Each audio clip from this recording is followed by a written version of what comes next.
Tonight's headlines are brought to you by McDonald's. Good evening, Commonwealth, and thanks for watching the Channel 2 News. I am Sally Lemus. Let's take a look at tonight's top stories. Lawmakers may be one step closer in revising the budget. Also tonight, bills that may impact the environment will be discussed tomorrow. And the new Indigenous chief rolls up his sleeves and gets to work. In sports, another run marathon over the weekend for a good cause. Stay with us, these stories and more are next.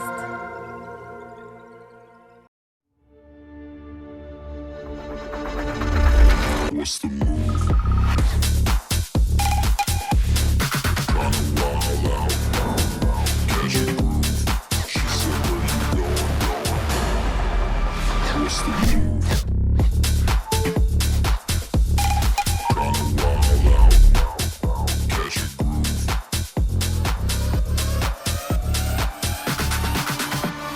What's the move? Mickey D's McCrispy. Formerly known as the Crispy Chicken Sandwich, now has some respect on his name. Ba-da-ba-ba-ba. Real talk. The Spicy Crispy Chicken Sandwich should have been named Spicy McCrispy from jump. Ba-da-ba-ba-ba.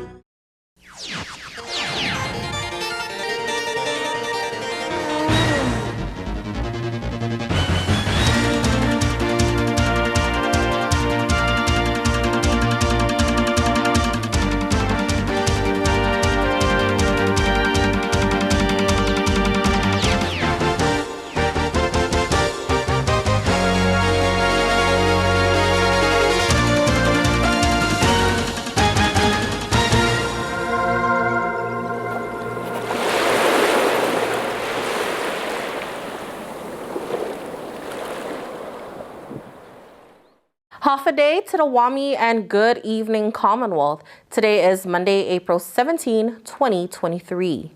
The House of Representatives has rejected the Senate version of the Revised Budget Appropriations Act, which leads them into a conference committee meeting set for tomorrow. Lawmakers have until Sunday to come together and have a balanced budget. Ways and Means Chairman Ralph Yumo tells us what they did not agree on. With 17 members voting yes and 2 members no, the House of Representatives on Friday rejected the Senate's proposed changes for the revised fiscal year 2023 Budget Act. Ways and Means Chairman Ralph Yumo says the Senate moved around some of the funding by giving Tinian and Rhoda entities additional appropriation. But that wasn't the agreement.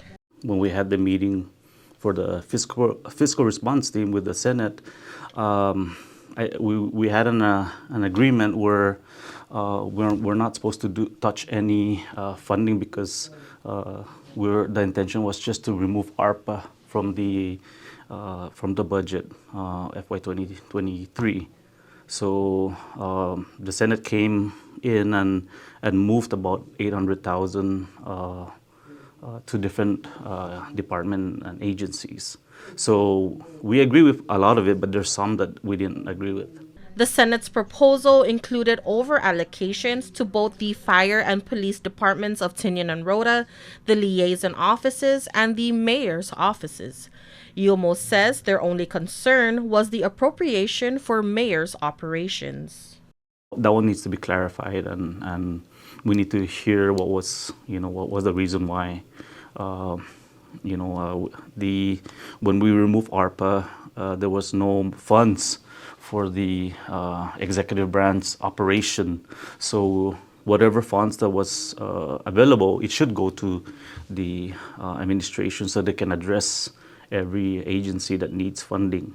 But what the Senate did was they went about it a different way, and that's why we didn't.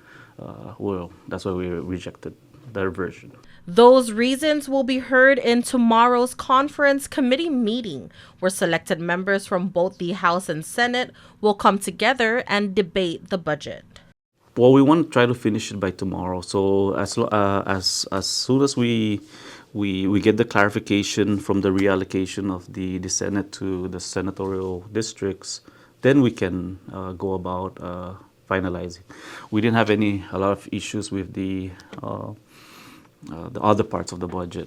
The provisions were okay with it. Among the Senate's proposed changes is an allocation of over $200,000 to the Health Network Program, formerly known as the Medical Referral Program.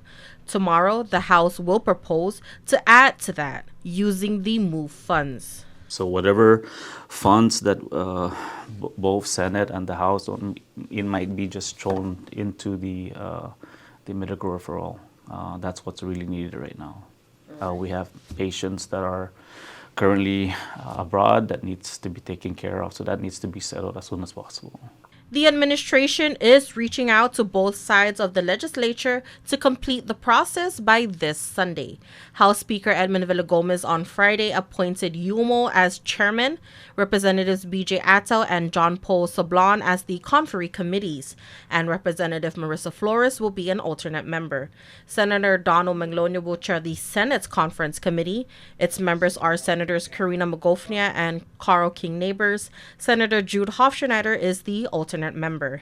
The meeting will begin at 10 a.m. Tuesday, April 18 on Capitol Hill. Also transpiring up at the legislature is a committee meeting which will discuss a possible charge entering Marpi and a traditional but controversial fishing method.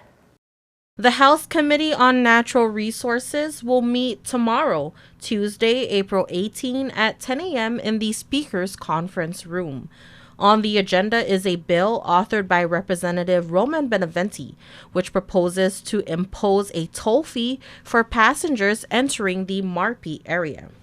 Beneventi says there is a pressing need for funds to cover construction and maintenance of tourist sites on Saipan. His bill, named the Marpi Area Toll Fee Act of 2019, proposes a $5 fee for each non-resident who enters the Marpi area. Under the bill, the Division of Parks and Recreations will erect toll gates or barriers necessary to collect the fee and collaborate with public lands as to where it will stand. The collected funds will be used for the construction, maintenance, and beautification of tourist sites. Another item on the agenda is the teching bill. Representative Danita Yangtamai, who is the author, informed KSPN that there are some changes to the bill meant to address concerns from community members. The meeting is open to the public and comments are welcome. The new Indigenous Affairs Chief has a new mission for the office. Let's take a listen. According to Director Ross Manglonia, the Indigenous Affairs Office, in the most simplest terms, is to protect and advocate the rights of local people. Manglonia says the mission is quite broad, which has led him to helping local people in more ways than one. I can go into the realm of disabilities. I have projects lined up for helping like the medical referral system. I have projects lined up for looking at different areas like the Canoe Federation is a good example. They're leaving their canoes on the side of the beach, and I think they're dilapidating as a result. And in order for us to do something about it, Indigenous offices looking at helping and writing a grant to put in aesthetically pleasing storage facility for them to be able to put up their stuff. The help isn't random. The director looks at current events and goes on from there. I even wrote a grant for kennels. The island of Rhoda was on the paper the other day for having a resident being attacked by a stray dog. So, our office looks at current events, current issues affecting the Commonwealth, and that's what we're trying to do. It's something new to the Indigenous Affairs Office, let alone for an appointed official. I know I'm not going to be everybody's favorite guy, but I will try to be the best public servant out there. As a terminally ill patient, My goal is to leave behind a legacy that others can remember the work that I put forth. Less than 100 days in office, and Manglonia already has a long list of projects. He is looking at installing solar panel lights at the Carolinian Ut in Garapan, also at the Minotum Atdal Pavilion in Susupi, and one in the Rota Roundhouse. He says Tinian is not forgotten about as well. I got projects from here to the day I leave this office 4 years from now. And there's more projects than I could ever have in a lifetime. There's a lot of things that need to be done, and we're steadily chipping away at it. And using my grant experience, I think that's what I'm here for. I came in with a budget deficit, but I'm not going to sit here and do nothing. I'm going to make sure that Governor Palacios gets his money's worth. As the new chief in town, Manglonia says he would like the office to have a new look. Little by little, we're etching away at that old stigma where what does indigenous do? At the end of the day, by the time I leave this office, the next guy has his work cut out for him because they're going to have high expectations of this office. And that's the intent. It's for people to use this office the way it was meant to be. Manglonia is currently facing some serious medical conditions, but he says that will not stop him from doing his job. Manglonia had shared this with other media outlets. Good example is former Governor Eloy Enos. When you know your time is up, you want to leave behind whatever you can for your community. And so this morning when I was interviewed elsewhere, they said, Ross, you're doing more in such a short time. I said, because that's all I got is short time. So all the short time I got, I'm going to make use of it. And you're going to see the stuff that Indigenous Affairs does throughout the community. And that's the goal behind this, is that you see tangible items of our efforts. Almost every appointed leader receives public criticism. Manglonia is no exempt.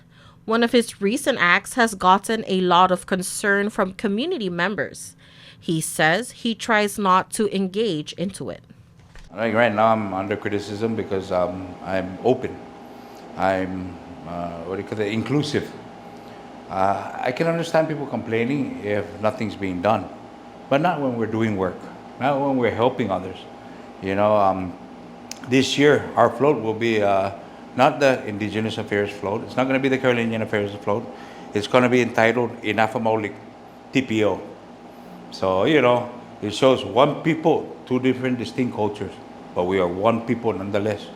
And so we need to start portraying that in our community. And we as leaders have the moral obligation to do such.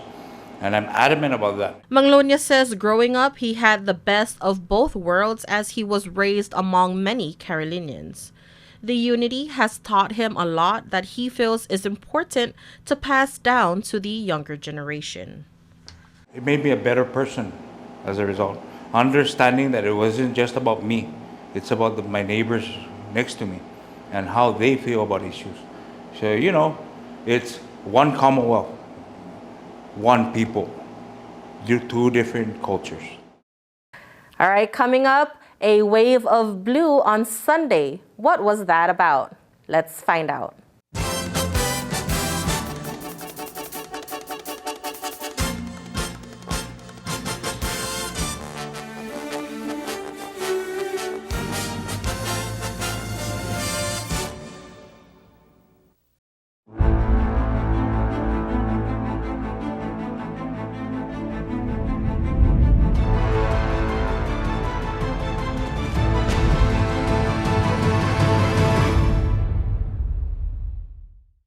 Premium office space available now at the Hermosa Vista Business Park on Capitol Hill. Upgrade your work-life balance and enjoy a distinctive blend of location and nature with open spaces and ocean views. It's the perfect place for creative professionals who want real results. Call us at 670-483-4750 or email hvsaipan@gmail.com. My doctor gave me the pills, so they must be safe, right? If taken exactly as prescribed, short-term use can be safe, but painkillers have real risk. Misusing an opioid painkiller can cause serious harm, including addiction and death, and misuse can happen quite easily. Make sure you never mix them with alcohol, antidepressants, sedatives, or sleep aids. And if you are prescribed an opioid, you need to tell your doctor about any other drugs, including herbal supplements that you are taking. It only takes a little to lose a lot. This project was supported by a grant from the Centers for Disease Control and Prevention and the Commonwealth Healthcare Corporation. Contents are solely the responsibility of CHCC and do not necessarily represent the official views of the CDC or the U.S. Department of Health and Human Services. Welcome back to the Channel 2 News.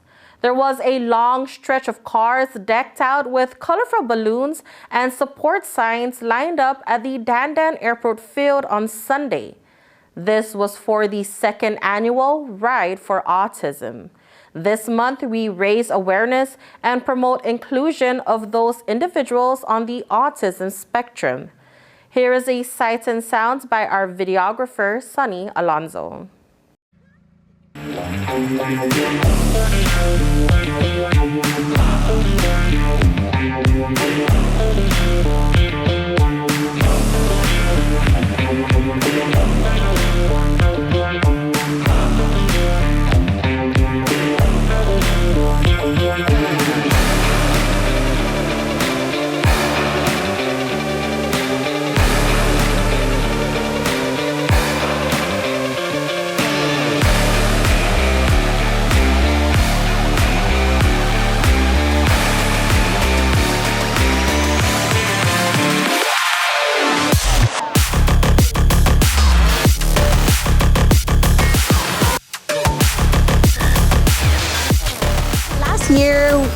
A few of us parents got together and we wanted to kind of come up with an event that can include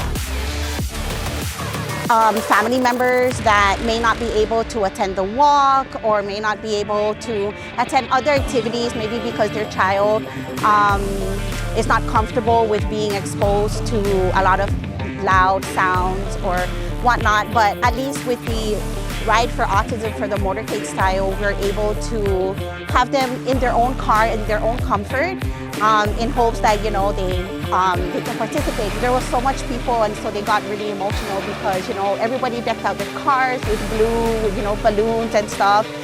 People had banners, and so as lonely as they may have feel, or, you know, throughout this experience, you know, when their child goes through struggles or their family goes through their struggles together, it made them realize that they are not alone. And so it was very comforting knowing that there's a lot of support from our community.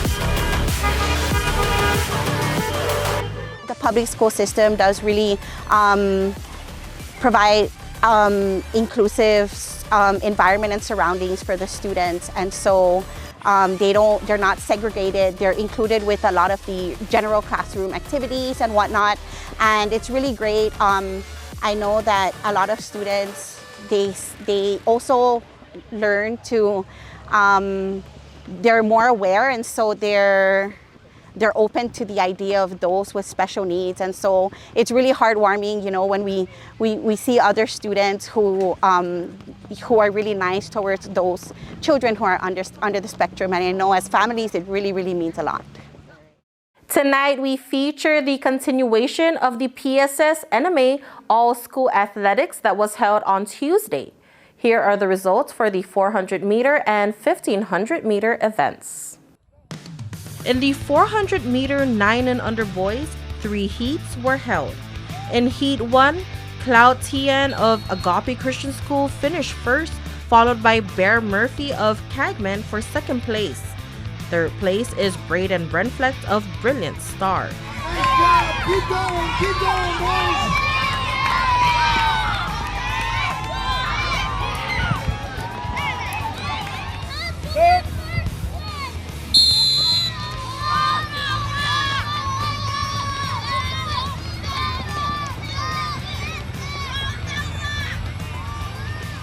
In heat number 2, Shukon Mento of Garapan topped his group. Second place is Isaiah Camacho of GTC, and third place, Joshua Wang of Agape Christian School.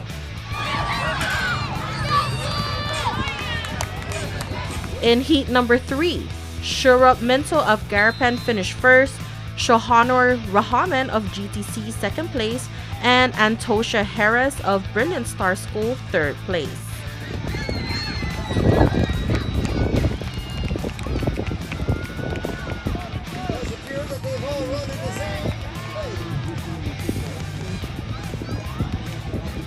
In the girls 9 and under, only 2 heats were held. Kylie Rages of Garapan topped heat number 1. Claire Fernbacker of Brilliant Star second place, and third place is Connie Zhu of Agape Christian School.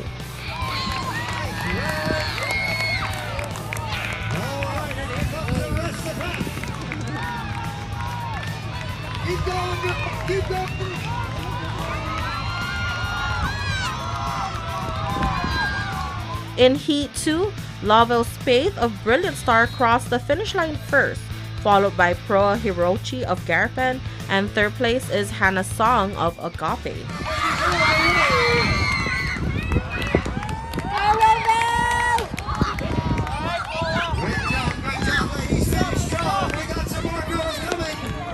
In the 400-meter boys 12 and under, 2 heats were held. In Heat 1, Bentley Chargaloff of Garapan Elementary finished first, followed by GTC students Braden Otiwi and Enos Repecki for second and third place.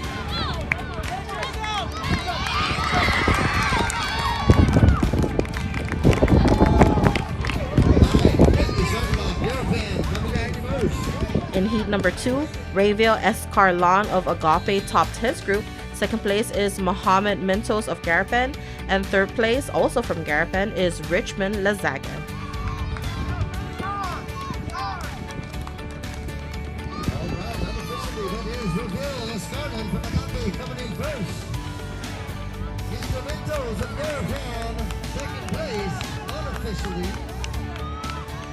In the girls 12 and under, 2 heats were held as well. In heat number 1, first place is Lucy Thompson of Brilliant Star. Gianna Moses of GTC took the second place, and Kiara McKell of Garapan third place. With the first place run in heat number 1. Keep going, girl. In heat number 2, Soraya Kaneki of Garapan first place, Maina Solis of GTC second place, and Sarah Narita also from GTC for the third place.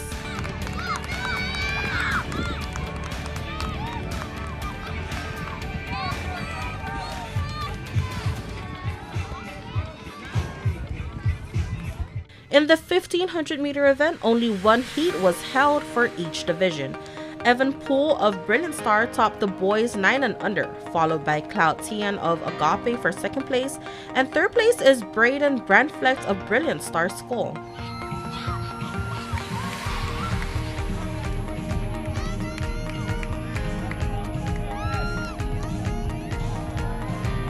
For the girls 9 and under, Lavelle Spaeth of Brilliant Star first place, Hannah Song of Agape second place, and also from Agape, Connie Zhu third place.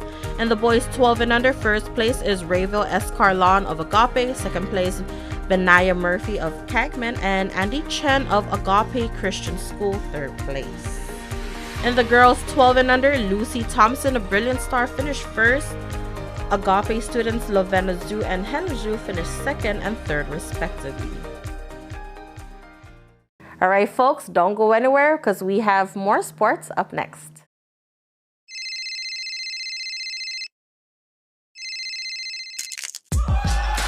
Need a new phone?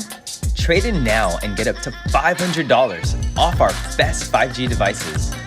Trade in your older phone in any condition and step up to better savings and speeds only our 5G network can provide. Check out our website and catch up on the best mobile experience. Trade in now. Docomo Pacific, better together.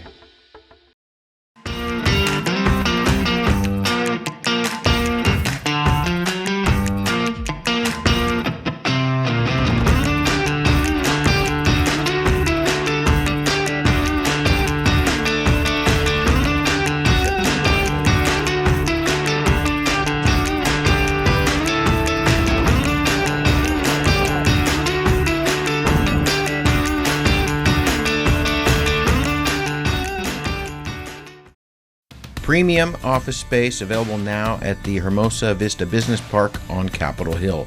Upgrade your work-life balance and enjoy a distinctive blend of location and nature with open spaces and ocean views. It's the perfect place for creative professionals who want real results. Call us at 670-483-4750 or email hvsaipan@gmail.com.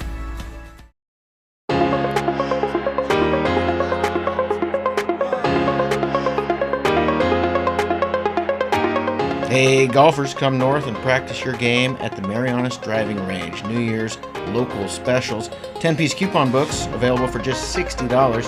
That's a $10 savings. Want to get really good? Come work on your swing every day for just $99 per month. It's our practice pass and you're going to love it. Grab your passes and go straight to the range. You can social distance and chip all at the same time, and the views are free. Reserve now at marianastrekking.com. You can pay online, open 7 days a week.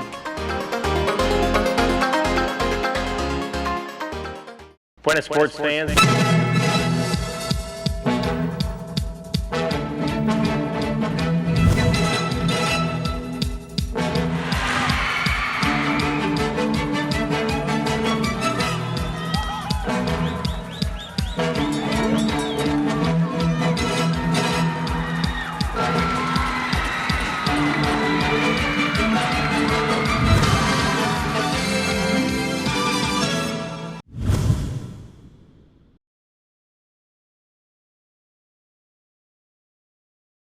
This month, we raise awareness for oral cancer.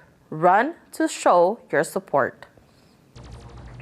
Over 30 runners joined the Northern Marianas Athletics 10K road race on Saturday morning. The road is the same course from the women's 10K run last month, where the start and finish line is by the Hyatt's Club Elan parking lot near Micro Beach in Garapan.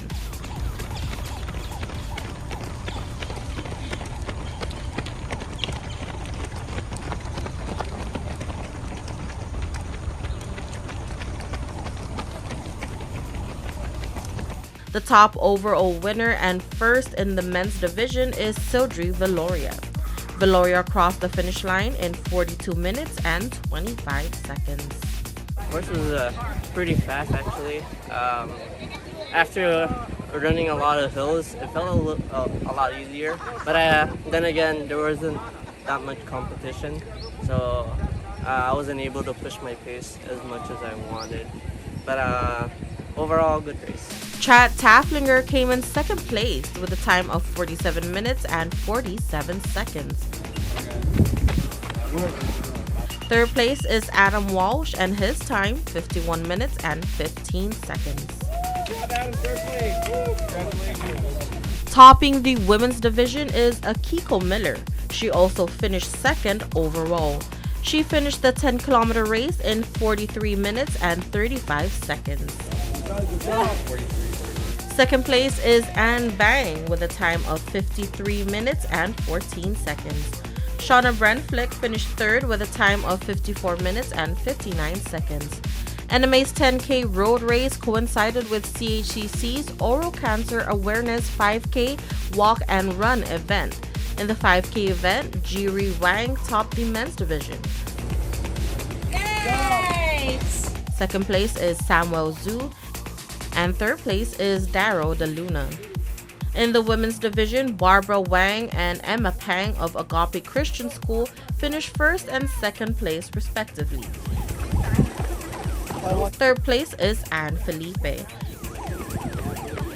Here are some words from NMA's Robin Sapong. It's our 2023 Northern Marianas Athletics road race, 10K.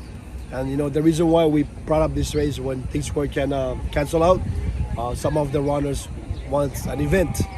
And since we're on the calendar year, we went ahead and posted as a 10K. We're hoping to go for a half marathon, but there's a lot of construction going on south, so we feel it's not safe to go ahead with a half marathon. Plus, the course needs to be certified again, so that's the reason why we just hold it and do a 10K for pretty much for our community to come out and enjoy. CHCC is represented by Martine Fulling from the Centers for Disease Control and Prevention. Well, April is Oral Cancer Awareness Month, and so we wanted to have an event that kind of brought the communities together, and so we decided to partner with Run Saipan because we have common goals of making a healthier CNMI, so we came together for a really nice partnership. Their group will be on Tinian and Rhoda this month for more outreach programs to the community.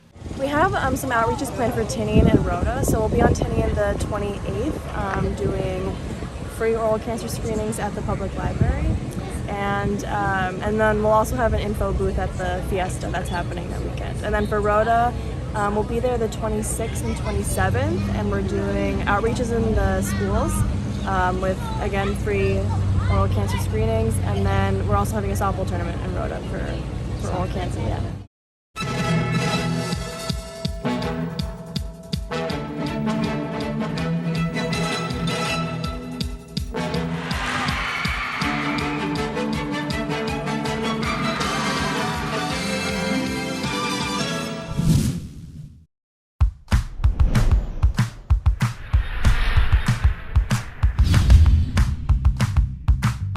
Hi, I'm Dre, one of the personal trainers here at Goats Gym, and today we're going to go over the cable lat pull down. Now what we want to remember with machine-based exercises, there's really no right or wrong way of doing it. There's multiple ways of executing the exercise. What you'll often see is lifters executing the exercise in this fashion, and instead of working the muscles of your upper back, you're just irritating the shoulder joint, which is what you don't want. All right, let's clean that up a little bit. Let's sit upright a little bit more. Okay, as you get a full stretch, bring it down with your elbows coming in. So in general, as you set up this way, you're going to be feeling majority of the impulse right here, which is your lats. Okay. He's getting a full stretch and he's getting a full squeeze in the bottom.